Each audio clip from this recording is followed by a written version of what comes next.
interior y la congoja que siente el discípulo de Cristo con el pecado. Recuérdense que ahora nosotros tenemos un nuevo enemigo, que antes no era nuestro enemigo, era nuestro aliado, y es el pecado. Antiguamente el pecado era nuestro aliado, nuestro guía, nuestro estandarte, pero ahora se convierte en nuestro enemigo. Y ese pecado que mora en nosotros provoca en nosotros congoja, provoca en nosotros aflicción, porque nadie quiere pecar, sin embargo, vivimos la vida pecando. Nadie quiere decir mentiras, sin embargo, la decimos. Nadie quiere hacer algo que está incorrecto y lo hacemos. Y cuando lo hacemos decimos, ¿por qué hice esto? ¿Por qué hice esto? Esto está mal, no tenía que haberlo hecho. Ese sentimiento, esa congoja, ese malestar que surge en la vida de una persona, solamente surge en la vida de cristiano. El hombre que no es cristiano se remuerde por las malas decisiones que toma, específicamente por las consecuencias que provocan, pero no se remuerde por la acción, por el hecho, por la verdad a la que hizo las cosas. Por ejemplo, vemos un matrimonio, hay un divorcio porque el hombre es mujeriego o el hombre es alcohólico, y la mujer o el hombre se divorcian y el hombre se arrepiente. ¿Para qué tomé? ¿Para qué adulteré? Pero no lo hizo porque adulteró, tomó, lo hizo porque perdió el matrimonio. Y eso lo llevó a meditar en sus errores. Pero el cristiano es al revés. El cristiano no se aflige por las consecuencias de esas decisiones, sino por la esencia que provocó esas decisiones, y es el pecado. Esa es la congoja. Yo le invito a buscar la palabra del Señor en Romanos capítulo 7, versos 22 y 25. Dice la palabra del Señor en Romanos 7, 22. Porque según el hombre interior, me deleito en la ley de Dios, pero veo otra ley en mis miembros que se rebela contra la ley de mi mente y que me lleva cautivo a la ley del pecado que está en mis miembros. Miserable de mí, ¿quién me librará de este cuerpo de muerte? Gracias doy a Dios por Jesucristo, Señor nuestro. Así que yo mismo, con la mente sirvo a la ley de Dios, mas con la carne a la ley del pecado. Un creyente ha de ser conocido no solo por su paz y gozo, sino también por su lucha y su congoja. Su paz es muy peculiar, la recibe de Cristo. Es una paz celestial, una paz santa. Su combate, su lucha es también muy especial, porque lo tiene muy arraigado en lo más íntimo de su ser.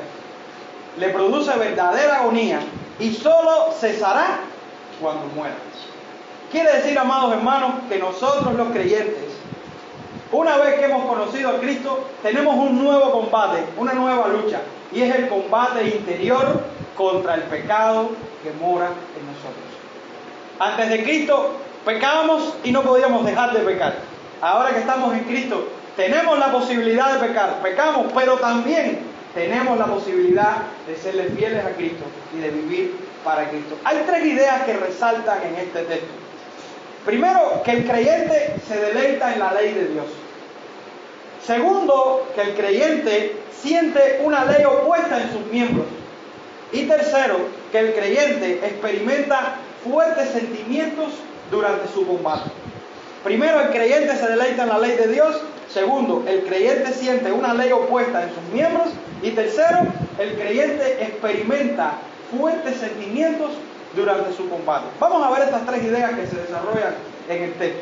Primero, el creyente se deleita en la ley de Dios. ¿Cuál es la actitud del no creyente ante la ley de Dios?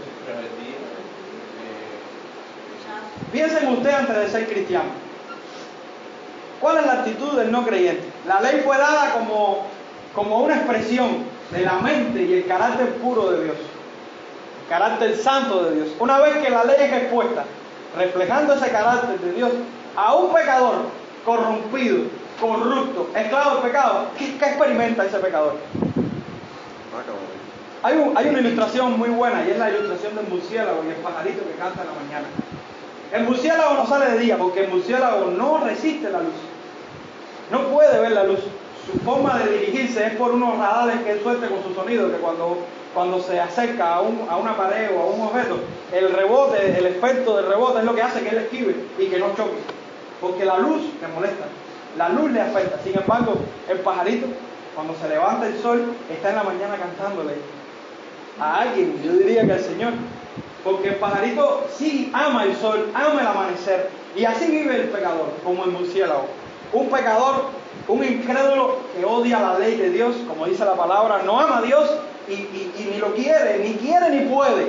Alguien que ve la ley de Dios como un extremo, alguien que ve la ley de Dios y la esquiva de cierta manera.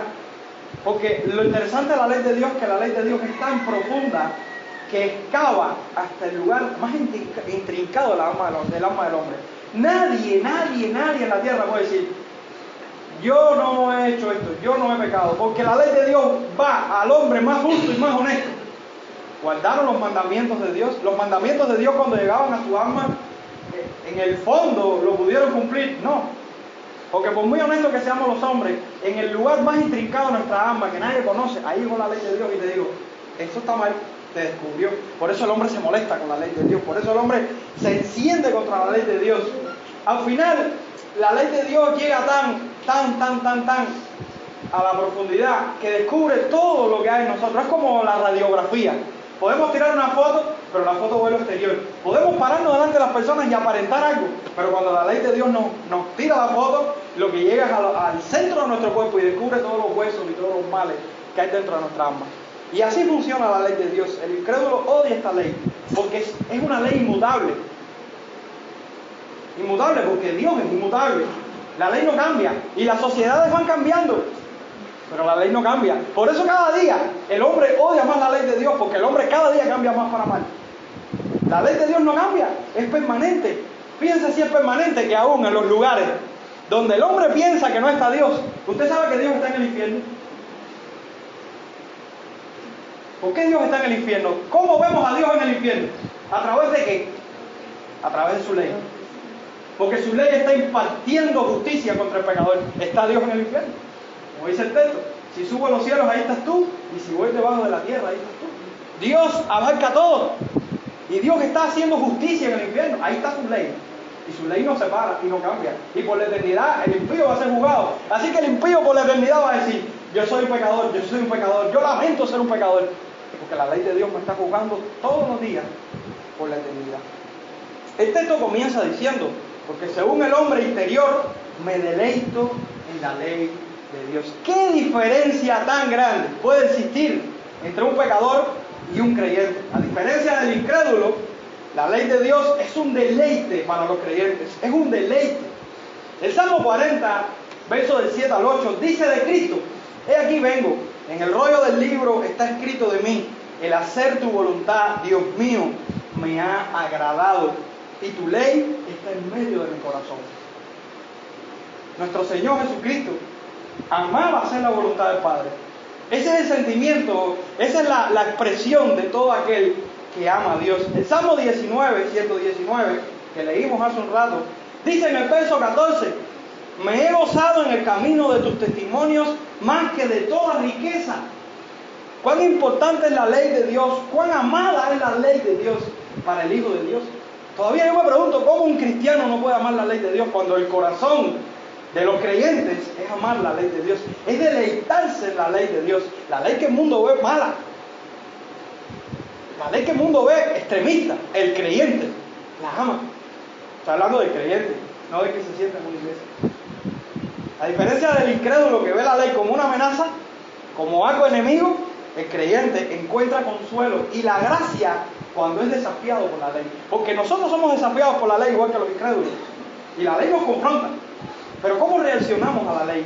¿Qué es lo que nos hace a nosotros poder descansar en que, aunque la ley nos está acusando, porque nos acusa, que podamos descansar? La gracia.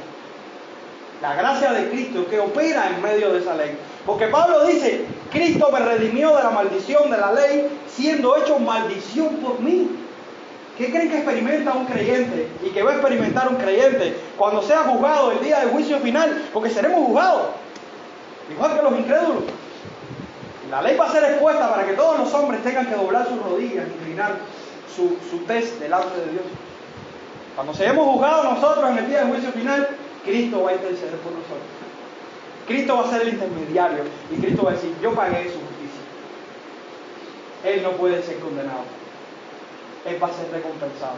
Hermanos, qué privilegio es poder para un cristiano amar la ley de Dios, porque la ley de Dios ya no se convierte para nosotros como ese enemigo y ese combatiente que está en contra nuestra, sino ese aliado que nos ayuda y nos dice, haz esto, muévete por aquí, camina por aquí. Por eso el salmista se deleitaba en la ley, porque las decisiones que tomaba el salmista eran conforme a Dios, conforme a su voluntad. El Espíritu de Dios, hermano, una de las cosas que hace cuando nosotros nos convertimos es grabar la ley de Dios en nuestro corazón. Eso es algo sobrenatural. La diferencia entre un creyente y un no creyente radica en que Dios ahora mora en ti y en mí, y antes no. La Biblia dice en Jeremías 31:33, como una promesa hecha para los postreros días, que son los que nos tocó vivir después de Cristo. Pero este es el pacto que haré con la casa de Israel después de aquellos días, dice Jehová. Daré mi ley en sus mentes y la escribiré en sus corazones, y yo seré a ellos por Dios, y ellos me serán por pueblo. Qué bueno es saber de que ahora hay una ley superior en nuestra vida. Yo soy una persona de principios, yo soy una persona de ideales, sí, pero la ley de Dios moldeó tus principios y tus ideales. Porque una vez que el Espíritu está en ti, el Espíritu te está redarguyendo y te está corrigiendo de todas esas cosas que están en contra de la voluntad de Dios. El Espíritu Santo es como ese fuego que coge un metal y lo derrite, que coge un plástico y lo derrite, que coge un cristal y lo derrite y lo hace moldeable.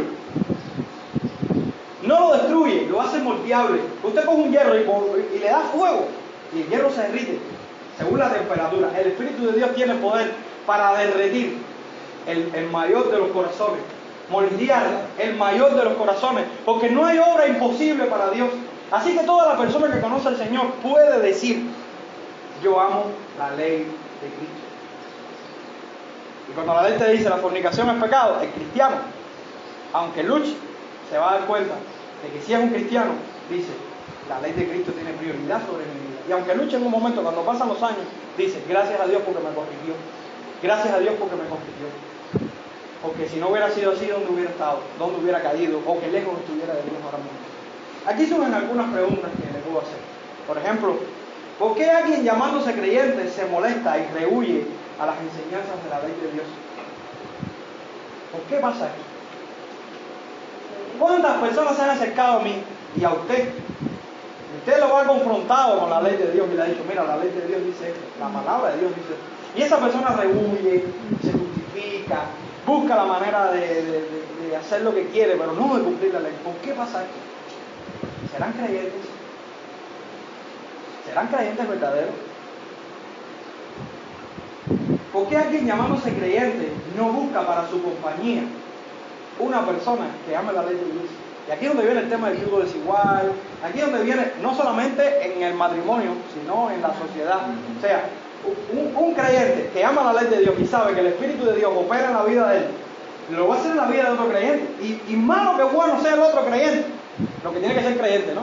Malo que bueno que sea el otro creyente, usted tiene la garantía de que tiene el Espíritu de Dios y de que su ley está en su corazón. Inmaduro que sea, en algún momento va a madurar, en algún momento va a crecer y usted tiene la garantía de que su compañía va a ser mejor.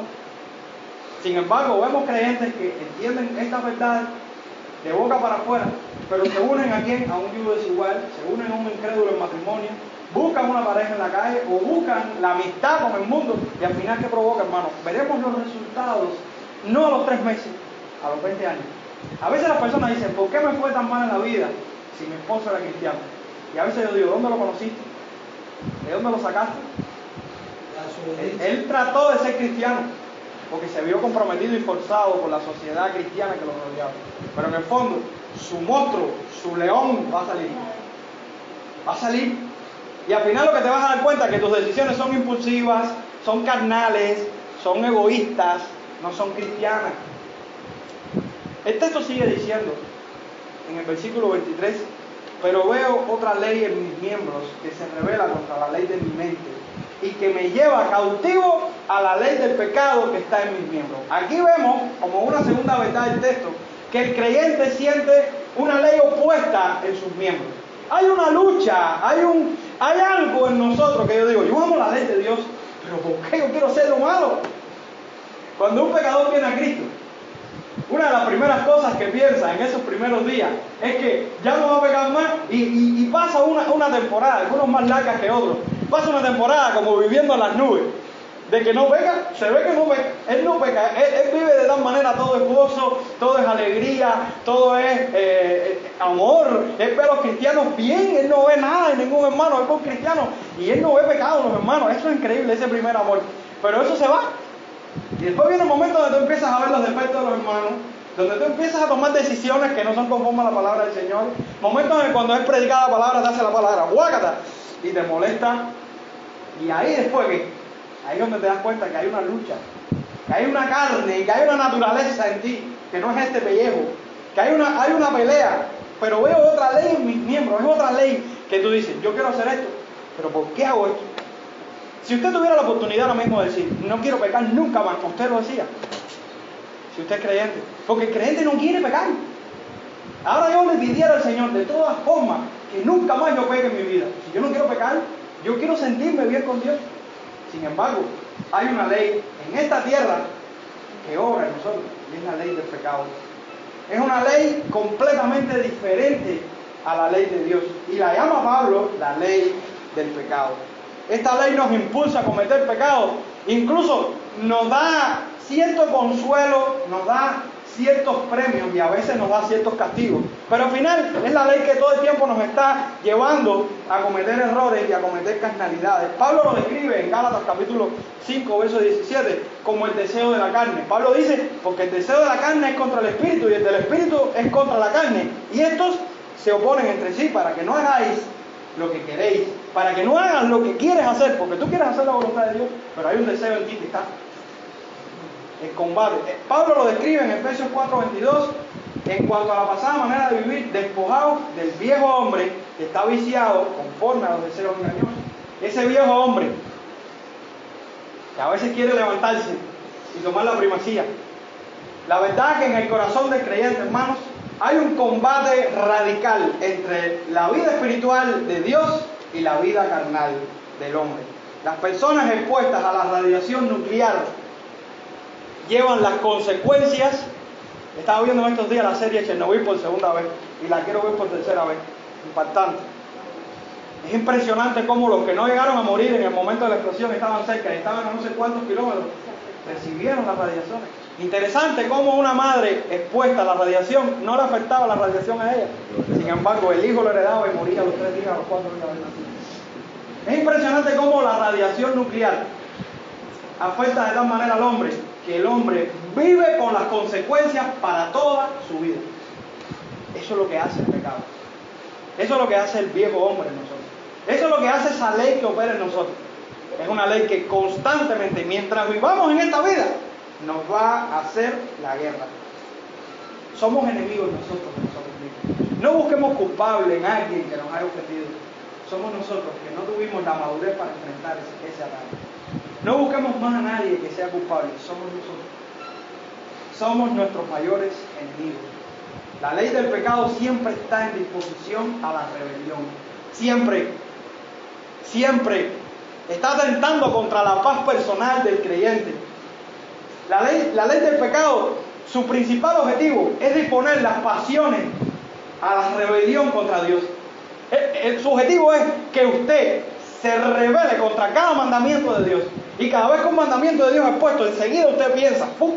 Esa es la ley del pecado. Usted tiene que conocerse. Por eso nosotros no podemos vivir por emociones, porque la ley del pecado, donde primero opera, no es en nuestra conciencia, es en nuestras emociones. Por eso este mundo se ha volcado a las emociones, a lo que tú sientas. ¿Cómo te sientes? ¿Te sientes pajarito, hombrecito, gorilita, perrito? ¿No han visto los perros que hay por ahí, hombres disfrazados de perros y se ven perros? ¿Te sientes que la luna, que la propiedad tuya es la luna, o que estás enamorado de la luna? ¿Ustedes no han visto la barbaridad esa? Porque yo la he visto. Porque yo me siento así. Yo me siento bien siendo hombre. No es como te sientas, es como dice la ley. Porque nuestra conciencia nos dice que eso está mal, pero nuestras emociones priman. Y llega un momento que la conciencia la tiramos a un lado.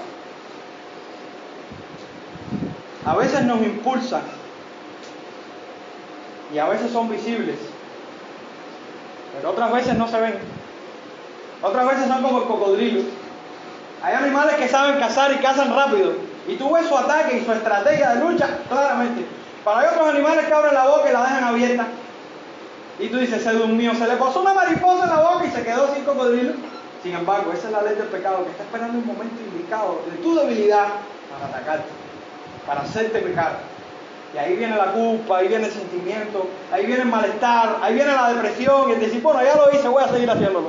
Voy a enterrar más todavía. Porque es interesante cómo el cristiano, cuando peca, en vez de decir, ya hice el mal, voy a salir. No, lo que uno hace, y no sé si a usted le pasa, porque a mí me pasa, no sé si a usted le pasa, cuando uno peca, uno dice, ya lo hice, voy a seguir haciéndolo, voy a hacerlo hasta donde... Porque ya lo hice, ya mal está hecho. No, hermano, ese es el momento cuando decir, no, a partir de ahora puedo hacer un poco mejor. No, y es la ley esa que está en ti, que le diste lugar. Todos los hombres, hermanos, han caído ante estas cosas. Si nosotros vemos a Noé se emborrachó. Si nosotros vemos a Abraham, el amigo de Dios, que fue considerado amigo de Dios, mintió al decir que Sara era, aunque dijo la verdad, pero la dijo media. Pero mintió, en efecto, lo que hizo fue mentir. Y vemos a Job, el varón perfecto. Job se aparta del mal a pesar de todo lo que fue movido, pero maldijo el día que Dios lo había creado. ¿Acaso eso no es una maldición? ¿Acaso eso no es renegar de Dios? El Creador que lo hizo todo bien.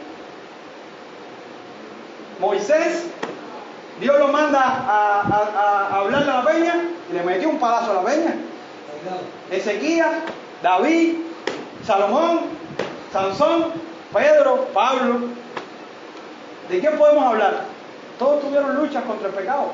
Todos tuvieron lucha contra su hombre interior.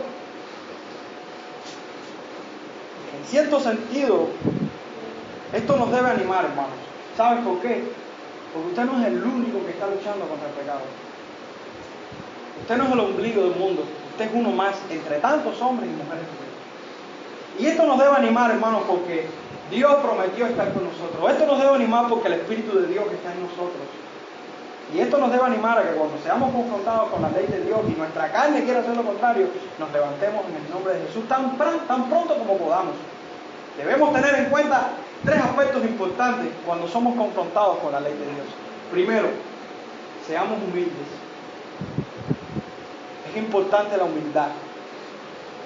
¿Saben por qué es importante la humildad? Porque una persona que no es humilde no crece, no aprende.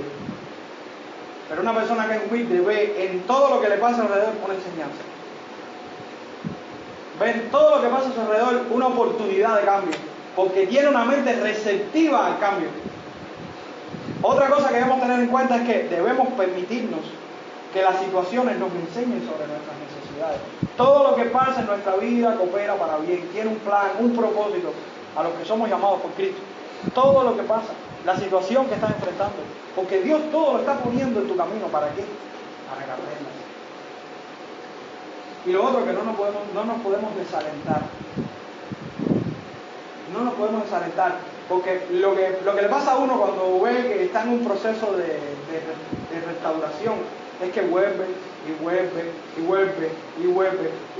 viene la tentación y viene el problema y te metes 5 años luchando con un pecado. Hermano, no te desanimes. Pablo tenía un aguijón en la carne. ¿Y usted cree que el aguijón de la carne era problema a la vista? Porque Pablo sabía que había una debilidad en él. No sabemos qué era, ni quiero especular, porque sería una especulación. Pero todos tenemos ese deseo. Sin embargo, Pablo le pidió a Dios varias veces que le quitara eso, y Dios no se lo quitó. Pero Pablo siguió fiel hasta el final. Y termina al final de su vida diciendo, he acabado la carrera, he guardado la fe. Así que si Pablo lo hizo, David lo hizo, Cristo lo hizo, usted lo puede hacer. Termina el texto dándonos una expresión de cómo el hombre se siente en medio de este combate. Y esta es la tercera verdad del texto, la tercera idea que enseña el texto, que el creyente experimenta fuertes sentimientos durante su combate. Dice el texto, el versículo 24 y 25, miserable de mí, ¿quién me librará de este cuerpo de muerte? Gracias doy a Dios por Jesucristo, Señor nuestro. Así que yo mismo con la mente sirvo a la ley de Dios, mas con la carne a la ley del pecado. Aunque somos fuertes en Cristo, el pecado, hermano, nos culpabiliza. Y no es una mentira esto. El pecado nos está culpabilizando constantemente. Cada vez que usted peca, el enemigo viene a su mente a acusarte. El hombre viene a acusarte, a recordarte el pasado, a recordarte el pecado, a recordar tu debilidad. Esa es una estrategia que usan los manipuladores. Usted quiere saber si una persona es manipuladora y usa eso como una estrategia. He tenido experiencias con personas manipuladoras. Una de las estrategias es decirte lo malo que has hecho. Tú hiciste esto. Antes de que tú lo corrijas, él te lo dice, porque es la manera de destruir tu argumento y de dejarte desarmado para que tú emocionalmente no puedas defenderte, porque ya te acusaron, ya te apuntaron. Y eso es una estrategia, y es lo que hace la carne sobre nosotros, culpabilizarnos. Pecaste, hiciste esto, miraste aquello, hablaste aquello, dejaste de hacer esto. ¿Y qué haces tú enseguida? Te desanimas, pierdes la fuerza, pierdes la energía para seguir creciendo. Sin embargo, Dios te tiene vivo, ¿para qué? Para seguir creciendo, hermano, para seguir creciendo. La miseria del creyente es esta parte pecaminosa que hay en el creyente, que no se va. Esta parte de lucha y de combate que no se va. Qué bueno sería la vida sin pecar. Bueno, gracias al Señor nos prometió en los cielos y cuando Él regrese vivir de esa manera. Pero mientras estemos en la tierra, hermano, vamos a pecar. Vamos a pecar. Y la pregunta sincera que se debe hacer un creyente cuando peca debe ser: ¿cómo puedo ir a Cristo ahora? Nunca es tarde para arrepentirse. Nunca es tarde para volverse a Cristo. Usted arrepiéntase en el momento que esté. No dé un segundo más para seguir pecando. El creyente busca liberación en el combate y eso es algo bueno que tenemos nosotros. Como dice Pablo, ¿quién me librará? Pablo quiere ser librado y Pablo no se muere en la condición de no lucha. Pablo sigue luchando. Parece ser que Pablo, en su despreciable sentimiento por el pecado que moraba en él, hace alusión aquí a una antigua costumbre que los esclavos tenían. ¿Y saben qué le hacían a los esclavos en la época de Pablo o antes? Cuando tú estabas esclavizado y eras un prisionero, te ponían una esposa, un grillete, a un muerto. ¿Y para qué lo hacían? Para que tú estuvieras atado a un cuerpo muerto. Para que tú no te pudieras escapar y tuvieras que arrastrar con ese muerto. Imagínense el olor, la impresión, la descomposición. Eso era una costumbre que había en algunas culturas antiguas. Y parece que Pablo en este contexto hace alusión a una experiencia parecida. Por eso decía, miserable de mí, ¿quién me librará? Es como que la ley, como la ley del pecado está en nosotros, y es como ese muerto que arrastramos y que tenemos que lidiar con él. Que apesta, que molesta, que incomoda, que es un cuerpo muerto que hay que estar arrastrando y arrastrando. Así vivimos nosotros. O usted no vive así. Si usted no vive así, hermano, analice su corazón. Si usted no lucha con el pecado, analice su corazón. Usted es un pecador. Si usted lucha contra el pecado, muy probablemente usted sea un hijo de Dios. Lo bueno de este texto, y entre líneas, Pablo está dándonos un consuelo increíble, y el consuelo es Jesucristo. Y como un llanto de lamento de Pablo, miserable de mí, ¿quién me librará?, termina dando una alabanza, porque dice, gracias doy a Dios por Jesucristo, Señor nuestro. Y te hago una pregunta, te hago dos preguntas. ¿Cristo hizo posible tu victoria o Cristo aseguró tu victoria? ¿Aseguró tu victoria? Eso es igual que Cristo murió, hizo posible tu salvación o la aseguró. Miren qué importante la expiación limitada, cómo no solamente nos sirve, nos consuela para creer que somos cristianos y que Cristo murió por nosotros los cristianos y no por otros que no son cristianos. También eso nos garantiza de que no solo Cristo murió para salvarnos, sino para asegurar de que nosotros pudiéramos terminar bien, vivir bien. Entonces la muerte de Cristo no solo basta para darnos la oportunidad de ser salvos, sino para vivir la salvación. Él aseguró tu victoria. Quiere decir que por muy grande que sea el pecado que estés ahora viviendo, por muy fuerte que sea la lucha que estés viviendo, no hay derrota para Cristo, hermano. Cristo tiene total victoria. El poder de Cristo, que es suficiente para resucitar de los muertos, puede hacerlo con nuestro pecado. Así que yo creo que si algo nos debe consolar en esta mañana, es que el efecto de la salvación a través de Jesucristo, su muerte y resurrección, bastan para que usted no peque, para que usted deje el pecado. Por eso es que practica el pecado es del diablo.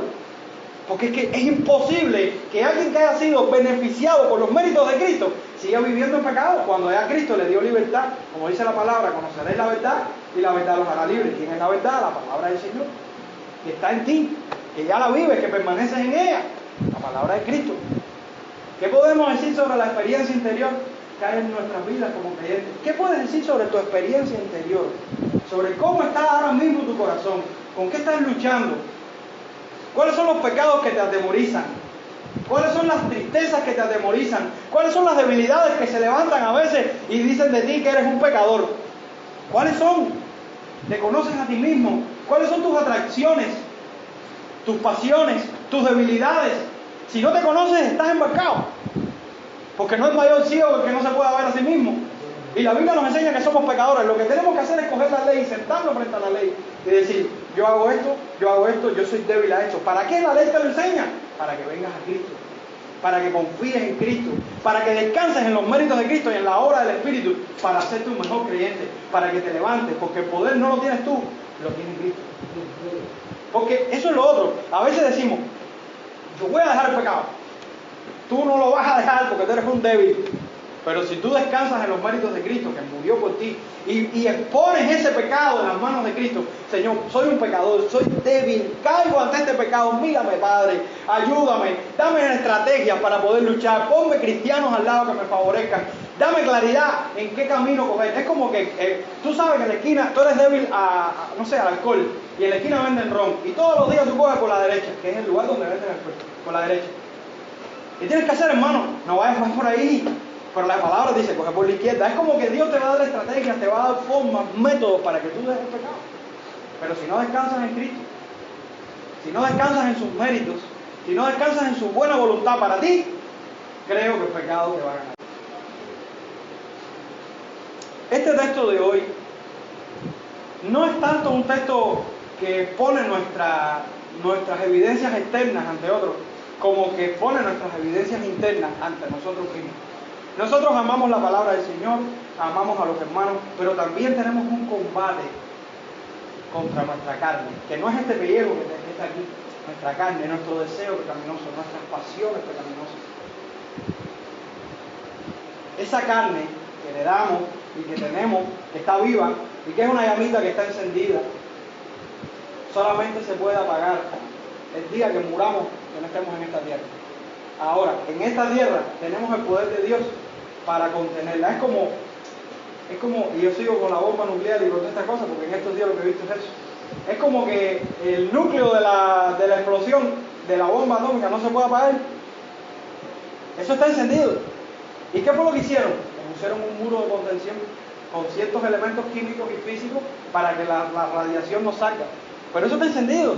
El muro de contención, según estaba mirando, tiene solamente 100 años de garantía. A los 100 años, ¿qué tienen que hacer?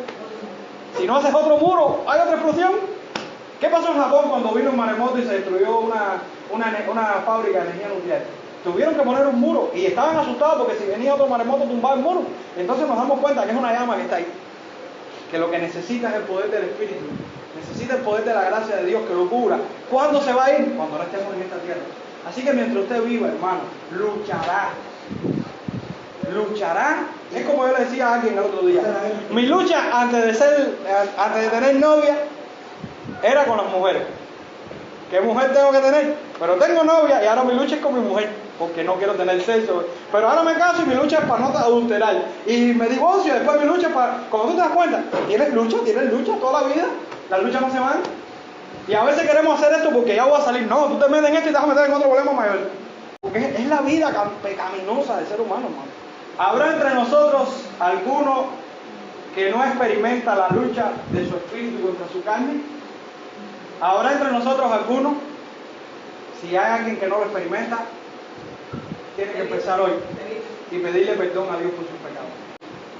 Así.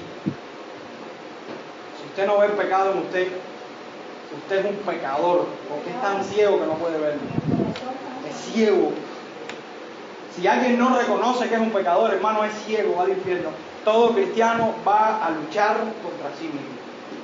Todos los días, tu deseo de pecar va a estar ahí. Todos los días. La tentación va a estar ahí. Todos los días. ¿Qué haces con eso? Y si estás experimentando estos fuertes sentimientos, ¿qué haces? ¿Qué haces con eso? ¿Por qué aún no has tenido la victoria? Lo que tienes que entender es que tu carga no la puedes poner en tus manos. Porque mientras luches con tu fuerza y con tu potencia, no lo vas a vencer. Hasta que no te veas miserable, débil, incapaz, y forastero en esta tierra, no vas a librarte de ese pecado. ¿Y qué estás dispuesto a hacer? ¿Qué piensas hacer? ¿Qué piensas hacer hoy, ahora? ¿Qué vas a hacer? Mírate un momentico interiormente. Mira tu alma. Piensa, ¿quién eres tú? ¿Quién eres tú? ¿Qué te atrae? ¿Qué te separa de Cristo? ¿Qué ahora mismo de la ley de Dios te está confrontando y te está diciendo, fulano, ¿no te das cuenta que esto que dices que está mal? ¿No te das cuenta que esto que haces está mal? ¿No te das cuenta que esto que te falta está mal? ¿Qué vas a hacer con eso? ¿Hasta cuándo vas a montar esa pitrafa en tu mochila? ¿Cuánto tiempo estuvo Cristiano con una mochila en su espalda? Hasta que se paró frente a la cruz. Hasta que miró la cruz y sin darse cuenta se le cayó la mochila. Porque es que es tan liviana su carga. Por eso Jesús dijo, venid a mí todos los que estéis cargados y cansados, que yo los haré descansar.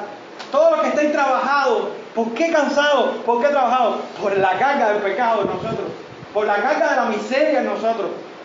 Pero Jesús dijo, ninguno puede venir a mí sin Padre no lo paga. Y si usted está hoy aquí, hermano, es porque el Espíritu de Dios lo trajo. Y lo trajo no solo para salvarlo, sino para preservarlo, santificarlo, glorificarlo. Así que no hay excusa para ninguno de nosotros en decir, es muy fuerte para mí. Sí, es muy fuerte para todos, pero Cristo se hace fuerte en nuestra debilidad, hermano. No hay dudas en que nuestras fortalezas están en las manos de Dios, en que todo ese pecado que usted está llevando a su mente está en las manos de Dios. No hay duda de que Cristo, con el poder de su muerte y resurrección, destruyó al enemigo. Lo destruyó, lo ató. Y usted puede gozar eternamente y para siempre de su poder liberador. Conoceremos esa verdad y esa verdad nos hará libres. Hay una lucha en nosotros, una lucha entre nuestro espíritu y nuestra carne, pero el lobo que gana es el lobo de Cristo, el lobo